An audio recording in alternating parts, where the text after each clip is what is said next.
मुलं शाळेत जातात. बाबांनी मारू नये म्हणून अभ्यास करतात. बाबांच्या दहशतीखाली शिकत राहतात. हळूहळू मुलं बाबांकडे दुर्लक्ष करून आईवरच प्रेम करू लागतात. मनामधून बाबांना काढून टाकतात आणि आईच्या चरणावरती सर्वस्व अर्पण करतात. बाबांपासून 4 हात लांबच राहतात. मुलं आईचं गाणं गातात. मुलं आईवर कविता करतात. कोणतंच मूल बाबाला दुधावरची साय म्हणत नाही, लंगड्याचा पाय म्हणत नाही, वासराची गाय म्हणत नाही. बाबांसाठी मुलांकडे शब्दच नसतात.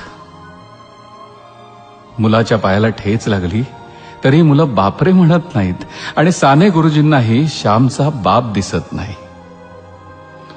आई घरात असली की कसं घर भरल्यासारखं वाटतं.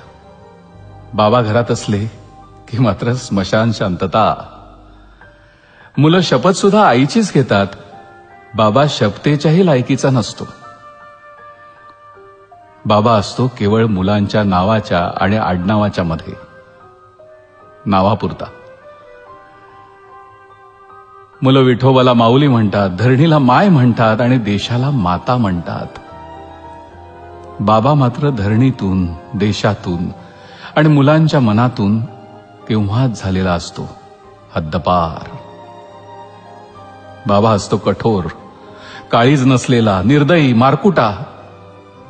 बाबा असतो मुलांच्या स्वप्नात येणारा बागुलबुवा. बाबा म्हणजे केवळ रुपये पैसे कमवण्याचं यंत्र. तेवढं काम त्यानं केलं की त्याचं कर्तृत्व संपलं.